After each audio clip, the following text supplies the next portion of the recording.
Kitty, you're ridiculous and lazy. Just ridiculous. To the foot of the couch. Absolutely ridiculous. Oh well. I guess so.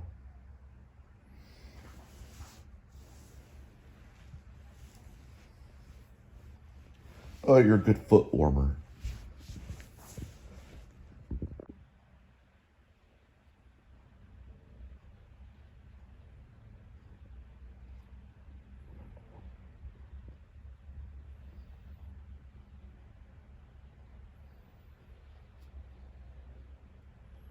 Yeah.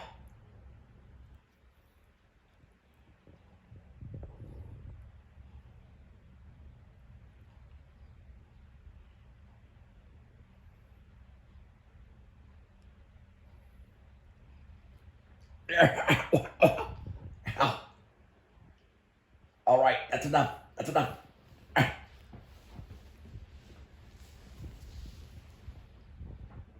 Goodness gracious.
All right, we're dealing with 66 degrees Fahrenheit, 207,586 miles on the odometer. It is February 7th of 2024. Welcome to the Please Subscribe Show.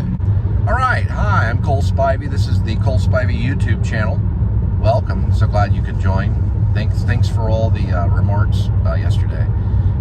Some people, they say I'm their biggest fan. Hey, that's great. I'm your biggest fan too. Now, I'm trying to learn how this can be a service to you, and so I try to provide information, maybe things off the top of the mind that I'm doing.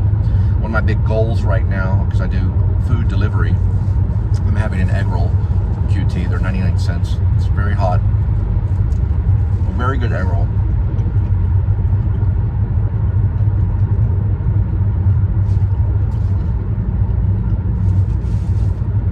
I'm also having a sugar-free watermelon slushie. I don't know the exact title of it, but that's what I'm calling it.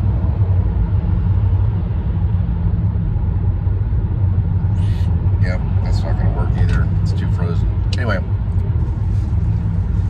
I figured that would happen. Without a straw, you can't really get those.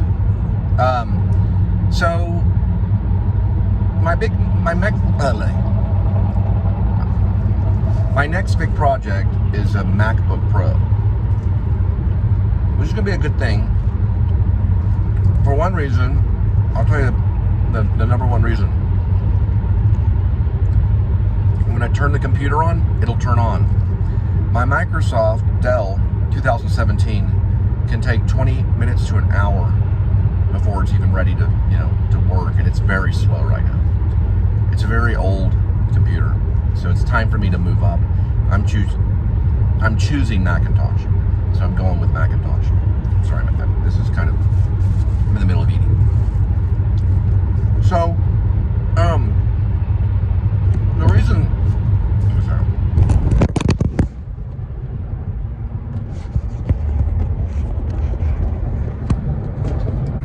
reason I'm going with the MacBook Pro, for one thing, it's got some good storage on it.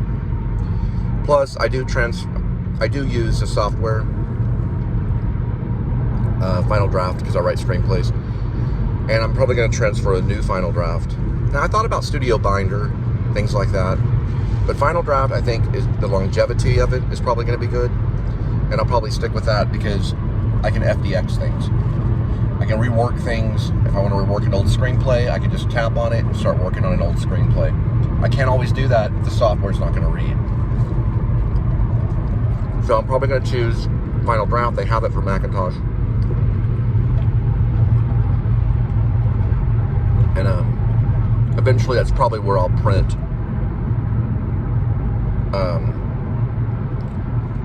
Grace, aka Rare Vlog Screenplay. We're gonna look at traffic. So I have made some mistakes. I've noticed certain things about writing screenplays. You never want to say like things like she starts to run. You just want to say she runs. If her name is Maggie, Maggie runs. Right? Because that is like an instruction for the filmmaker to know that that character is going to run. You don't want to say Maggie begins to run or Maggie starts to run. You can do that. A lot of traffic. About 540. You can do that. But they urge not to. What they want for first-time screenplay is concise, simple language.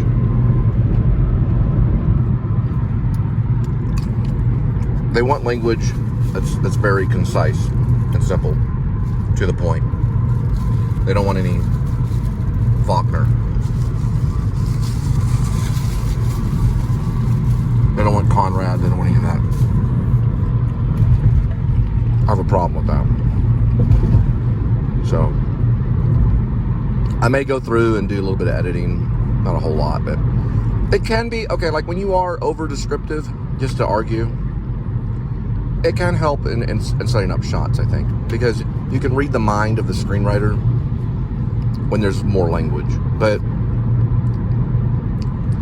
it may move smoother in a read, be more intelligible and more entertaining if you're concise, and then maybe, you know, stick to the dialogue, which I've done. I do have dialogue, so we'll see. And there's a thing called fluffing. I thought it was called huffing, but fluffing is when you go like yeah, okay, they're all non-verbals in the sentence. They don't like that either. Not throughout the whole thing. Every once in a while, okay, but all the time they're like, that's too much fluffing, is what they call it. I call it huffing. It's like when you implant nonverbals to make it sound real. It's like, I see, so we're coming up on a spiral passage road, like, you know, so like I'm turning and now I'm gonna make a squealing noise.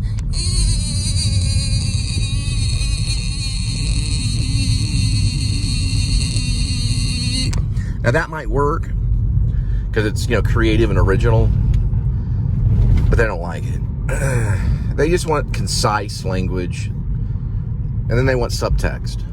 Taxi Driver is a really good one to watch for subtext in a screenplay. Probably one of the best. There's a lot of subtext. Things you say, you mean other things.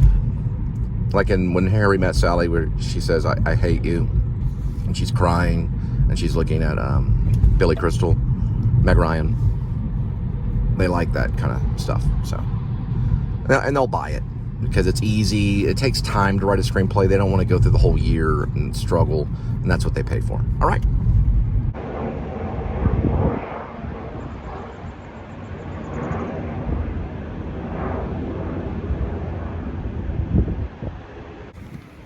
All right, first delivery is 5:25, 1 minute, 0.5 miles.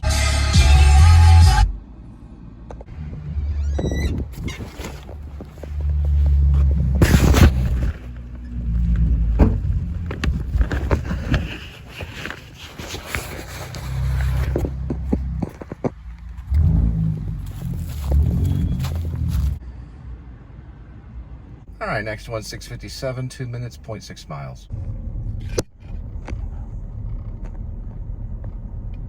Two more right over this way. Oh, looks like it's this one.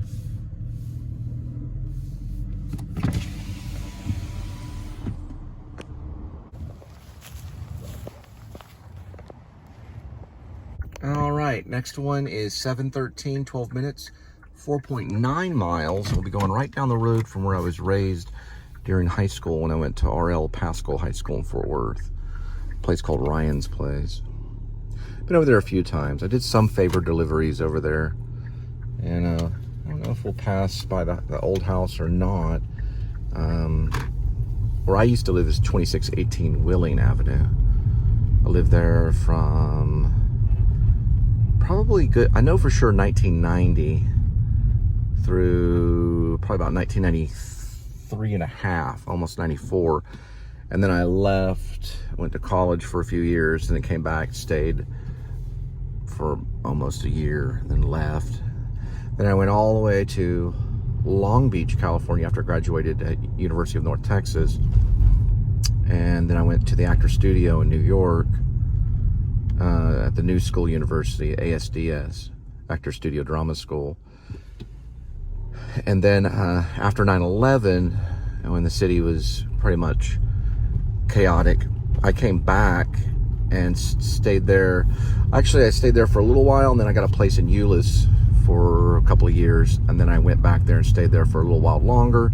And finally, my parents sold the place and moved to the state of Maine, almost 3,000 miles away, give or take a few hundred miles. So that place is, they hadn't been their place for a long time. They sold it a long time ago. Probably like around 2005-ish, 2006, around that time. I don't remember exactly when.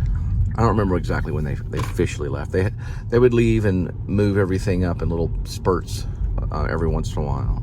I think they were out of there by, I think probably by 2008 or 2007 or something around there. Probably they were out of there by maybe 2006, 2007. I don't really remember, to be honest.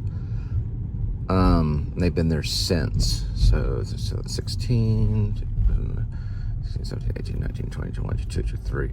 So about 17 years, 2006, 2016, 17, 18, 19, 20, 21, 22, 23. Yeah, it looks like almost 17 years. So they've been in Maine for quite a bit of time. About 17 years or so. And I did live in Maine for about 17 months. And then came back here and then got married, and then had 3 children and moved to, well, I got married first, and then I moved to Irving, and then I had 3 children, and then I moved back again. So it's like, I feel like Fort Worth always kind of gets me back somehow. Pretty strange. I forgot a few things. So after I'd come back, and then and I got married the first time, I lived in Crowley for, I think, for like 2004, 2005, 2006. And I worked at the Dallas Children's Theater for a while, did some acting jobs at Hip Pocket Theater, and I wrote a lot of poetry and short stories and things like that when I lived in Crowley with my wife. Then we moved eventually to, Ridgemar, the Ridgemar area of Fort Worth. And then we moved to White Settlement, and then we got divorced, and then I moved to Maine. And that was 2012 when I officially got to Maine. I got to Maine officially in December of 2011. Then I brought in the new year of 2012 in Parkman, Maine. And then after a couple months, I moved to Guilford, Maine. Lived in Guilford, Maine for a couple of months, and that's where I got the job at Hardwood Products.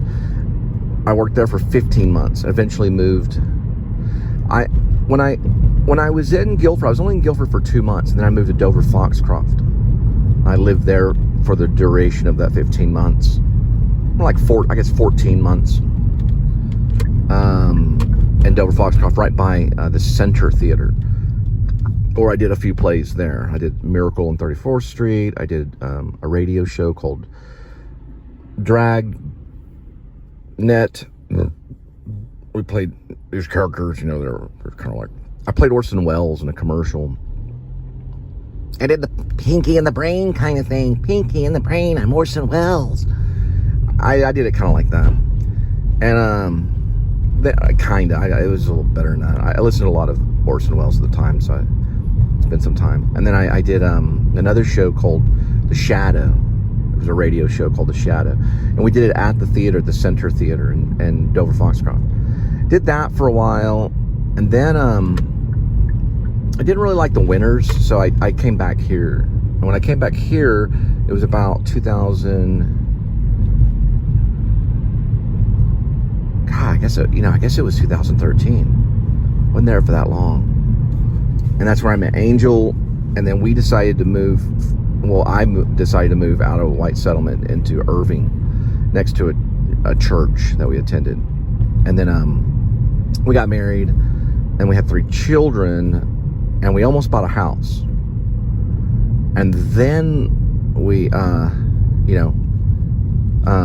then she divorced me, and then I went back to Fort Worth eventually, but there was a pit stop. It wasn't really a pit stop. What happened was, I was in Irving, and it was a very complex kind of situation. The landlords there were kind of skimpy. They raised the rent to an unagreeable amount. So I went to Carrollton, to a place called the Mansions at Sunset Ridge, where it was a really nice apartment. It had my own garage, all kinds of. That's where I started this show. And I found out about Jordan the Lion, all that stuff there. So it was a really cool apartment. I met Linda when I was living there, and we decided to start a band. We really did. We practice all the time. Well, we mostly did like improv songs, and we recorded a bunch of stuff on SoundCloud under the Linda and Cole Band.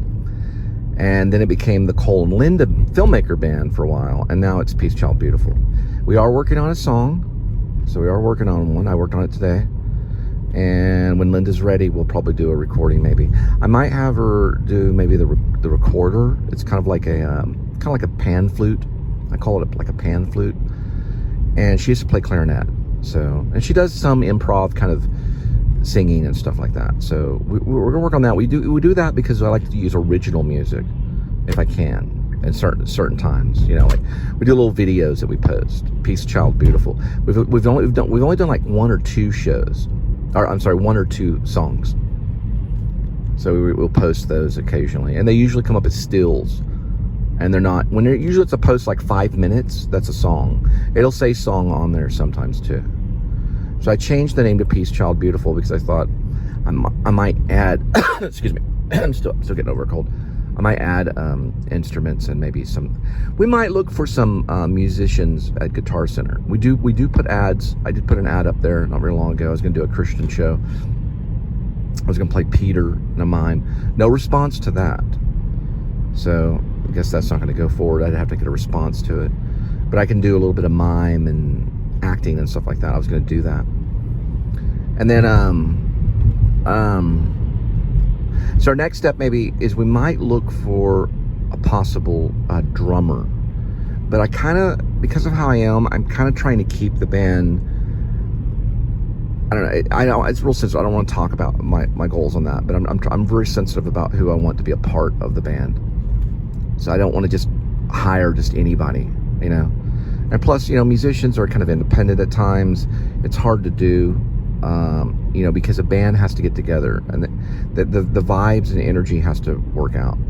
But I may post something at Guitar Center where we might get a drummer and see how well it works out, and see what happens, or at least use one in a song, and then see if if they want to participate. Now, we do have stuff on Bandcamp under the Cole and Linda Filmmaker Band. It's all one word. You can find it that way, or you can do separate words. Oh, that's weird. I wonder whether it should be able to go on this one now. I was wondering why it didn't go on the other one. Yeah, this is the way I used to go all the time. My little Porsche. I had a little 914 Porsche when I lived here in the early 90s. I was in the drama department. I was in all the plays. I loved theater so much that I decided to dedicate my life to being an actor. deliver food. Okay, yeah, we're going to pass right by it. So this is a place I would go all the time. I had this little 914 Roadster Porsche. I used to listen to the Smiths and also REM. I was a big REM fan. Some punk, you know, random punk, like the Ramones or something like that. But I mostly liked alternative music. Didn't get into Joy Division until just recently. But I did like them too and stuff. But here it is right here. You can kind of see it. They took the curtains down. There's people living in there. It's really weird. That's the house right there. Isn't that crazy? It's just so crazy to go by your house that you lived in high school, you know, when other people were living in it. How's it feel in there? Is it all comfy? We had dogs in there all the time. My stepdad was a big fan of having dogs. We had like bloodhounds that would like run around inside there. Bloodhounds and beagles. All kind of dogs. These dogs, you come around. Come here, doggy. Come here, little doggy. Yes, you are the little doggy. Yes, you are. That kind of thing. Had friends all around here. We were all troublemakers. We'd bust pumpkins on the street. Smash pumpkins on the street. That kind of stuff. And we had a club called the 4-H Club that we invented. A friend of mine, Craig, invented it. I was kind of a part of them. They terrorized the neighborhood and stuff like that. And a Cadillac. He had a Cadillac. Let me see if we can get around this way. Yeah, this is further down. It's a really nice neighborhood, though.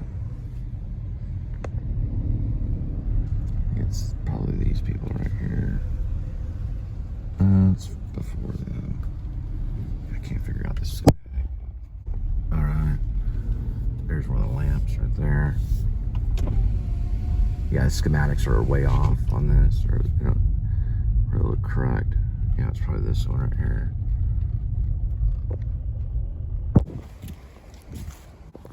Can't figure out the schematics on this. Yeah, it's gonna be this one.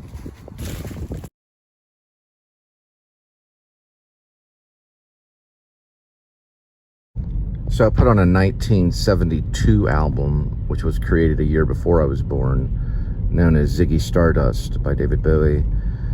The first song, at least that came on when I put it on, was 5 Years, which is about an alien that realizes that the Earth only has 5 years left until it's obliterated.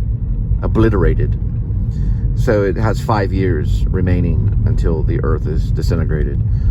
And he's talking from the point of an alien. I've read about it in an article. That's what I heard, because Ziggy Stardust was not from this planet. It was from somewhere else. So that's what the song is about. It's when he's talking about 5 years. I've listened to it many times and I always thought, what is he talking about? He's talking about the remaining time that we have on Earth in the song. You know, he's like, my brain hurts a lot. We got 5 years. All that is from the point of view of an alien. Yeah, he says 5 years stuck on my eyes. It's a very strange way of speaking. 5 years stuck on my eyes. All that's just very odd way of speaking. That's why, because it's from a point of view of an alien. All right, next one, 7:39, 1 minute, 0.2 miles.